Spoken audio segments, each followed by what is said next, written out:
भारत में एनआरआई के लिए बैंकिंग ऑप्शन सिर्फ एक अकाउंट तक लिमिटेड नहीं है, बल्कि 3 अलग-अलग अकाउंट्स हैं जिनके रूल्स, टैक्स और बेनिफिट्स पूरी तरह अलग हैं। अगर सही अकाउंट चूज नहीं किया तो आपका पैसा इंडिया में फंस भी सकता है या अननेसेसरी टैक्स देना पड़ सकता है। तो आज इस वीडियो में हम समझेंगे एनआरई, एनआरओ और एफसीएनआर अकाउंट्स के बीच फर्क, कौन-कौन इन्हें खोल सकता है, मनी ट्रांसफर और रिपेट्रिएशन के रूल्स क्या हैं, टैक्स कैसे लगता है और एक एनआरआई को अकाउंट खोलते समय क्या ध्यान रखना है। तो चलिए फिर जल्दी से वीडियो को स्टार्ट करते हैं। हाय, मेरा नाम है वर्षा दुबे और आप मुझे देख रहे हैं एनवी टेक एड पर। सबसे पहले बेसिक स्ट्रक्चर समझ लेते हैं। भारत में एनआरआईज के लिए 3 मेजर अकाउंट्स होते हैं: एनआरई अकाउंट, एफसीएनआर अकाउंट और एनआरओ अकाउंट। तीनों का पर्पस अलग है और यही समझना सबसे ज्यादा जरूरी है। अब देखिए, सबसे पहले बात कर लेते हैं एनआरई अकाउंट की। तो एनआरई अकाउंट यानी नॉन रेजिडेंट एक्सटर्नल रुपी अकाउंट, ये खास तौर पर एनआरआईज और पीआईओज के लिए होता है। इसमें पैसा इंडियन रुपीज में रहता है, लेकिन ये पैसा पूरी तरह रिपेट्रिएबल होता है, यानी आप इसे इंडिया से बाहर फ्रीली भेज सकते हैं। इस अकाउंट को सेविंग्स, करंट, रिकरिंग या फिक्स्ड डिपॉजिट के रूप में खोला जा सकता है। इसमें पैसे डालने के सोर्सेज इनवर्ड रेमिटेंस होता है, इंटरेस्ट इनकम होता है और इन्वेस्टमेंट रिटर्न्स या फिर दूसरे एनआरई एफसीएनआर अकाउंट से ट्रांसफर हो सकते हैं। सबसे बड़ा फायदा यह है कि इस अकाउंट में अर्न्ड इनकम पूरी तरह टैक्स फ्री होती है। अब एफसीएनआर अकाउंट की बात करते हैं तो ये foreign currency non resident account होता है। ये सिर्फ टर्म डिपॉजिट के रूप में खुलता है और इसमें पैसा फॉरेन करेंसी में रखा जाता है, जैसे यूएस डॉलर, यूरोज या फिर पाउंड्स।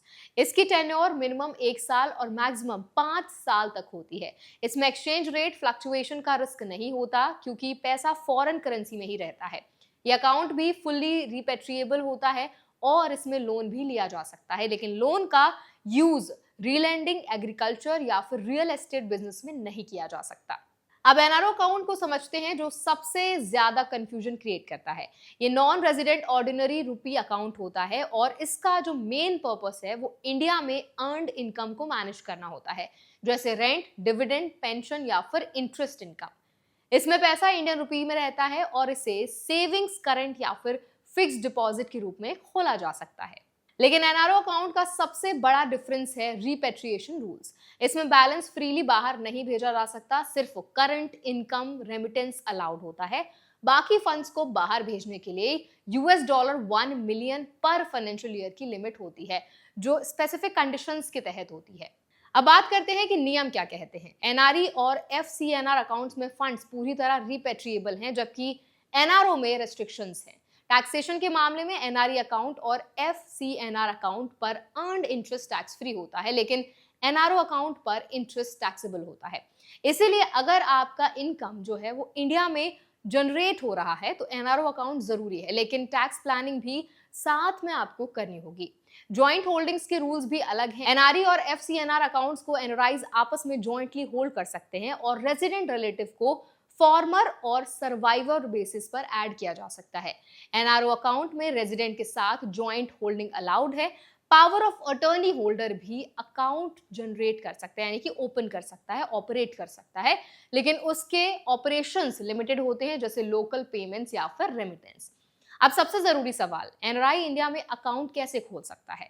इसके लिए फिजिकल प्रेजेंस जरूरी नहीं होती है। एनआरआई ओवरसीज ब्रांच के जरिए भी या फिर इंडिया के ऑथराइज्ड डीलर बैंक में अकाउंट ओपन कर सकता है। बेसिक डॉक्यूमेंट्स जैसे पासपोर्ट कॉपी, वीजा डिटेल्स और फॉरेन एड्रेस प्रूफ देना होता है। Account funding inward remittance, foreign currency cheques या एग्जिस्टिंग एनआरई एफसीएनआर अकाउंट से ट्रांसफर के जरिए किया जा सकता है।